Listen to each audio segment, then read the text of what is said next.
Alright, I'm going to demonstrate how to install the new Bingo Airsoft Designs F2000 drop-in kit for the Wolverine Hydra. Uses the Wolverine Hydra F2000 offset nozzle and has micro switches for both the trigger and the full auto.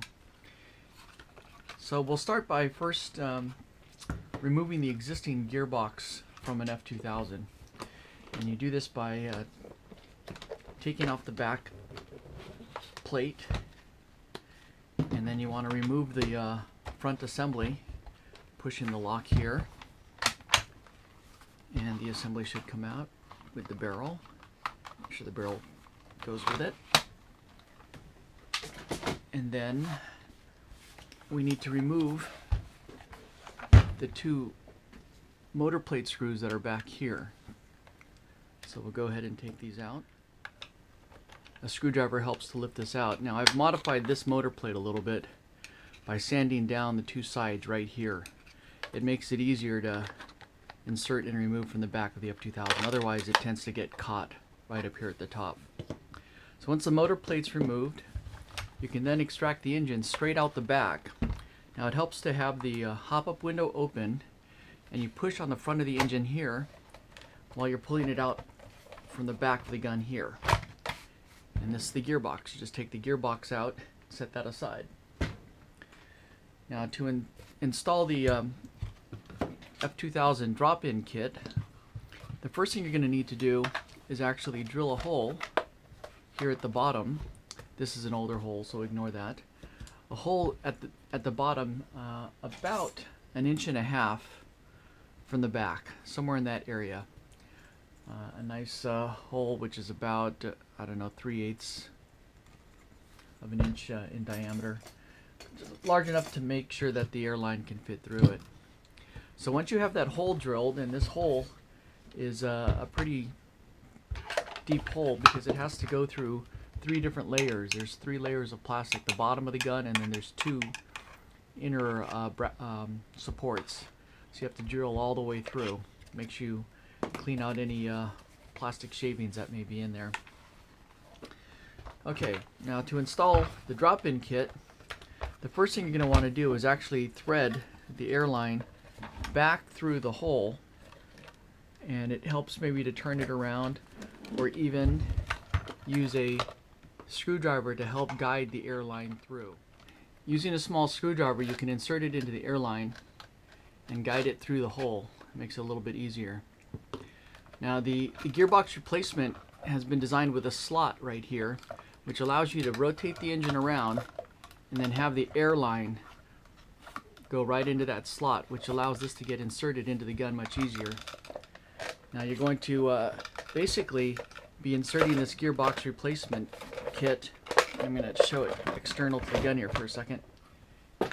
Into a bracket that looks like this. This is what's inside the gun. It sits right about here. And the front of the engine, or the kit, has to slide into this all the way back to here. And I had to specially design this gearbox replacement to make sure it fits in here and actually is able to be inserted and removed. That was kind of a pain because this thing tends to really grab the engine here.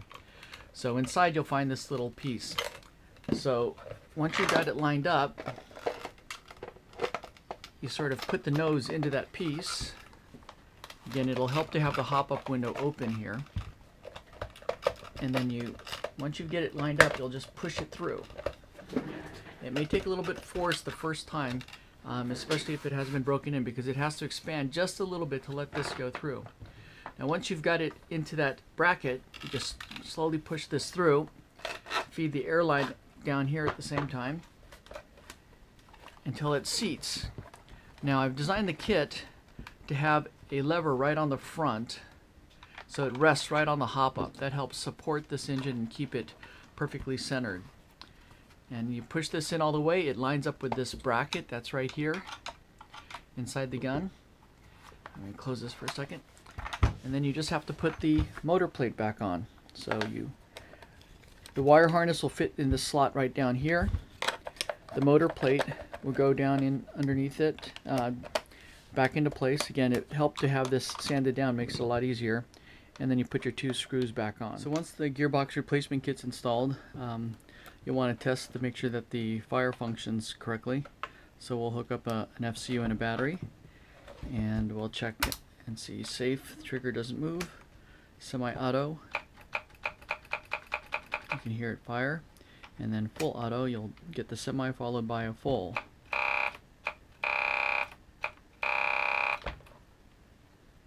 Alright, then you'll just want to reinstall the front upper.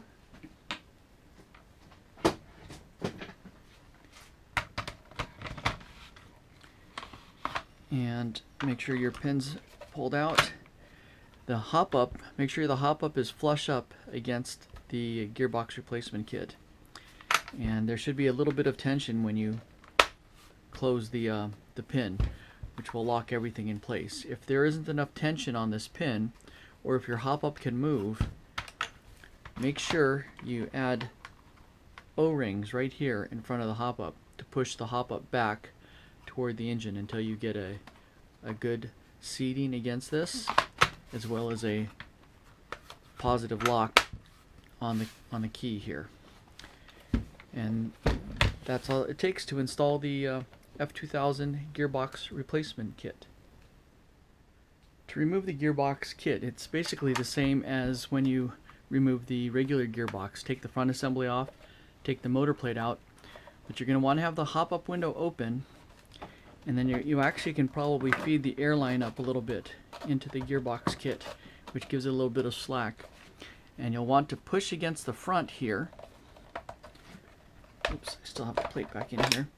You want to push against the front while pulling out from the back of the engine. Now I've added, there you go, some grip holes on the back here to make it a little bit easier to pull the engine back out, and then you can remove the airline, and there you go.